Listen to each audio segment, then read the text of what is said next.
पुरुषोत्तमम।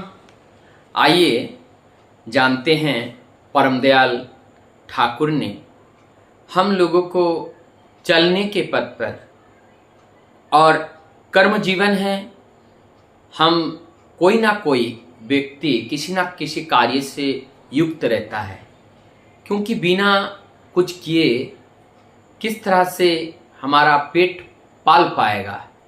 उपार्जन की ज़रूरत है, कुछ ना कुछ उपार्जन तो करना ही पड़ेगा।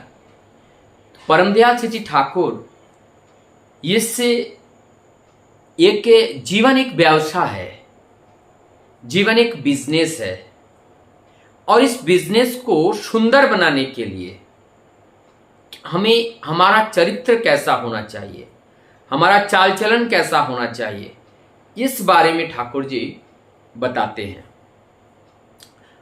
और उसमें सबसे पहले ये है, हम बातचीत कर रहे हैं, बातचीत के सिलसिले में कोई व्यक्ति अगर हमें रुष्ट होकर के कोई बातें कह रहा है, तो हमें जब उसका प्रत्युत्तर करना है, ठाकुर जी बोलते हैं उन्होंने अपने गुस्सा में बोला, ठीक है, वो उनका टेम्परेचर हाई है, क्योंकि वो नाम ध्यान नहीं करते हैं, उन्होंने गुरु ग्रहण नहीं किया, उन्होंने साधना नहीं की। ठीक है, ये बात हम मान सकते हैं कि वो गुस्सा हो सकता है, लेकिन आप क्यों गुस्सा हो रहे हो? आपने तो नाम लिए हो, ध्यान भी करते हो, आप प्रत्येक दिन कहते हो मैं अक्रोधी, मैं अमानी, तो फिर यहां क्रोध क्यों आ रहा है? ठाकुर जी यहां पे कहते हैं आपको उस क्रोध को छोड़ना है। अगर वो क्रोधान्वित होकर के आपको कोई बात बताते हैं, तो उस बात को नाराज ना होकर उनका प्रत्युत्तर बड़े सहजता और सरलता के साथ उनके साथ देना है, मिष्टता के साथ देना है। उधर से उन्होंने बम गिराया, इधर से हमें पानी डालना है, और उधर से वो बम गिराया, हम भी अगर बम गिराएं तो वो भी खत्म, हम भी खत्म। तो यहां पर क्या करना है, हमें खुद को भी बचना है और उनको भी बचाना है। इसीलिए यदि उन्होंने अग्नि के रूप में क्रोधित होकर के हमें कोई बातें बोला है, तो हमें वृष्टि अस्त्र के रूप में हमें मिष्टता के साथ उनके साथ व्यवहार करना है। इससे क्या होगा, हमारी अंदर जो संप्रीति है और भाई बंधुत्व की जो भावनाएं हैं, वो कभी लुप्त नहीं होगी और वो कभी खत्म नहीं होगा। वो फिर हमारी ये जो श्रृंखला है ये चलती रहेगी, बिना चेन की कड़ी टूटे, ये चलती रहेगी। दूसरी बात ये कहते हैं, ये कि हमारे सामने वाला अगर वो शत्रु है, हम जान रहे हैं वो शत्रु है, लेकिन हमें अपने जो आचरण है उस आचरण को हमें भूलना नहीं है, हमें उस सत आचरण को त्यागना नहीं है। जैसे एक बात हमें याद आ रहा है, चंदन के पेड़ में जब विषधारी सांप लपेट लेता है, तो क्या वो चंदन का पेड़ विषैले हो जाता है? कभी नहीं। वो चारों ओर व्याप्त होने के बावजूद भी चंदन का पेड़ में जो शीतलता है वो शीतलता बनी रहती है। ठीक इसी प्रकार से हमने अपने को अक्रोधी बोला, तो हम अक्रोधी बना के रखेंगे। जहां सत्य की रक्षा के लिए क्रोध की जरूरत है, वहां हम क्रोध की प्रयोग करेंगे। यहां हम देख रहे हैं, जो व्यक्ति क्रोधान्वित होकर हमसे बात कर रहे हैं, अर्थात उनके अंदर अहंकार है, दंभ है, और उस अहंकार और दंभ के बलबूते वो फूला हुआ है, इसलिए वो इस तरह की वार्तालाप कर रहे हैं। इसके मूल में है उनका अज्ञानता। तो यदि वो अज्ञान है, मूर्ख है, और हम भी उसके साथ क्रोधित हो जाते हैं, इसका मतलब क्या हम भी उनके साथ मूर्ख बन जाएं? एक कुत्ता अगर मनुष्य के पैर में काट लेता है, तो क्या करना पड़ेगा? वो मनुष्य जाकर के क्या कुत्ते के पैर में काट लेगा? तो क्या दोनों बराबर हो जाएगा? वो कुत्ता है, वो उनका व्यवहार है, उनका स्वभाव है, और उन्होंने अपने स्वभाव का परिचय उन्होंने दिया। लेकिन हमें अपने स्वभाव में, अपने व्यवहार का परिचय अपने कर्म के माध्यम से देना है। ठीक इस तरह से एक दुष्ट प्रवृत्ति के और अच्छे प्रवृत्ति के मनुष्य में इस तरह का अंतर होता है, और इस बात को हमें ठीक ठीक समझना पड़ेगा। और आज जब हमने इस बात को रखा है, तो हम साथ साथ एक बात को हम लेकर के चलते हैं। ठाकुर जी ने जो व्यवसाय के लिए 5 नीति दिए हैं, और दुनिया में ऐसे ये जो 5 नीति है, ये चैलेंज है। जितने भी बड़े बड़े करोड़पति, अरबपति, खरबपति और संपूर्ण विश्व के जो धनाढ्य बने हैं, वो निश्चित रूप से इस 5 नियम को फॉलो जीवन में किए हैं। चाहे वो ठाकुर जी को फॉलो किए हो, चाहे ना किए हो, ठाकुर जी के द्वारा दिया हुआ ये 5 विधान निश्चित रूप से फॉलो किए हैं। क्या आप चाहते हैं मैं भी इस दुनिया के एक सबसे शक्तिशाली एवं बड़े धनी व्यक्ति में से एक बनूं? यदि आप चाहते हैं तो आप जानिए कि क्या है ये पंचनीति, और उस पंचनीति को मैं अब बताने जा रहा हूं। ध्यान से इसको सुनिएगा। ये परमदयाल का दिया हुआ ये पंचनीति है।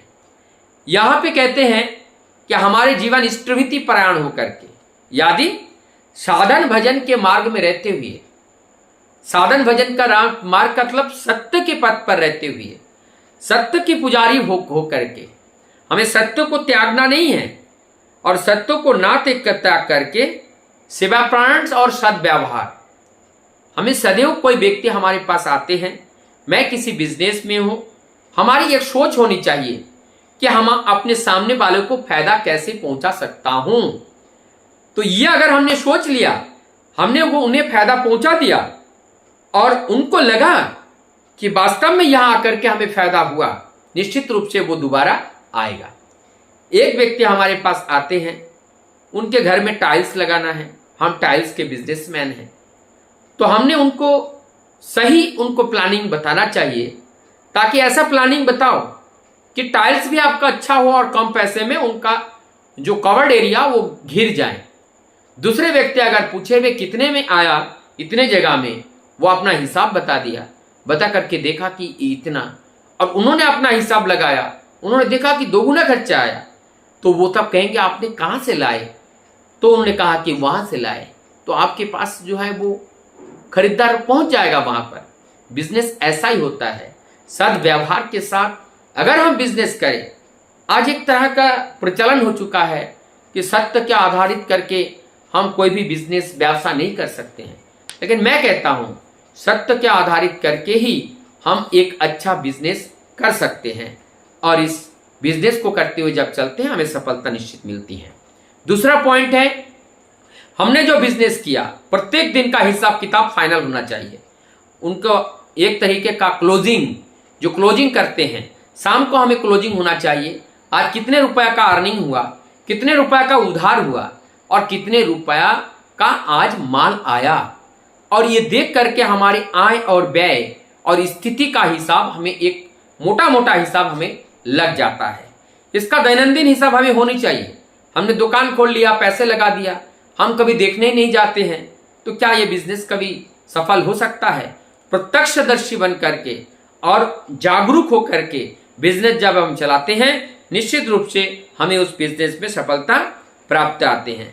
जो बात हम अभी भी बता रहे थे, प्रत्यक्ष पर्यवेक्षण, स्वयं वहां पे पर्यवेक्षण में रखना चाहिए, क्या है क्या नहीं है, उस तरह पे सामान कैसे रखा गया, सामान कोई एक्सपायरी की ओर तो नहीं जा रहा है, इस बिजनेस में अभी जो चेंजेस आया, जो अपडेट हुआ, नया वर्जन क्या है, नया वर्जन का वो प्रोडक्ट हमारे यहाँ है या नहीं है, ये प्रत्यक्ष पर्यवेक्षण।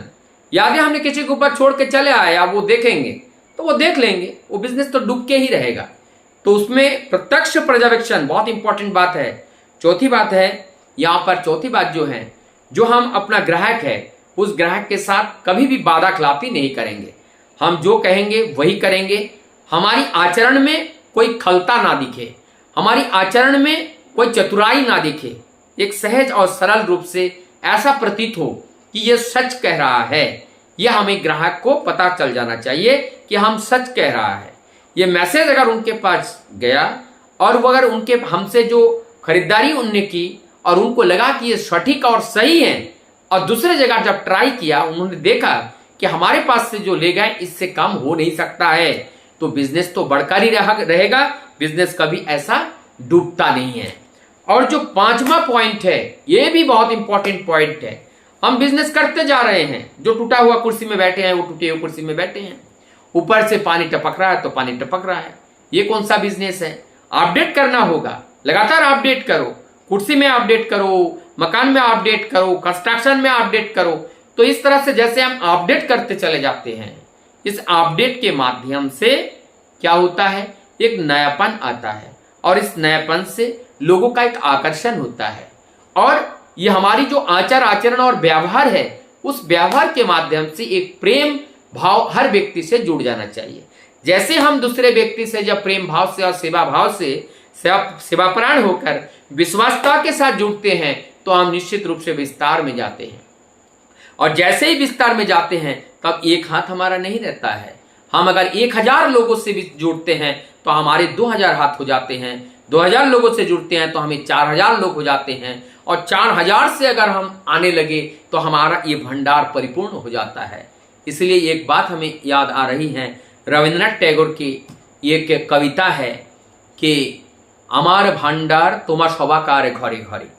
मतलब ये कहते हैं कि हमारा जो भांडार है, हमारी जो अपना निजी संपत्ति है, आप सभी के घर घर में हमारा है। इसका मतलब जो विश्व प्रेम की बात परम दयाल श्री ठाकुर जी ने किए हैं, यही विश्व प्रेम, यही भ्रातृत्व की भावना हर जगह पे खड़े होकर के जब हम करने लगता है, वो प्रतिष्ठान चमक उठता है, उस प्रतिष्ठान में उन्नति होता है। और ऐसा कार्य जब हम करते हैं, और तब हम अपने ठाकुर जी का जो मैसेज है, वो मैसेज समाज में पहुंचा सकते हैं, और हमारी आचार आचरण के अंदर वो चीज समाहित होकर के हमें आनंद दे सकता है। और वो आनंद केवल एक जगह नहीं रुकता है, वो आनंद हमारे परिवार से निकल करके एक परिवेश में जाता है, समाज में जाता है, और राष्ट्र में जाता है, और संपूर्ण जगत में एक नव चेतन और नव धारा और एक नव ऊर्जा के साथ सभी लोग बचने का और बचाने का राह उनके जीवन में मिल जाता है। वंदे पुरुषोत्तम।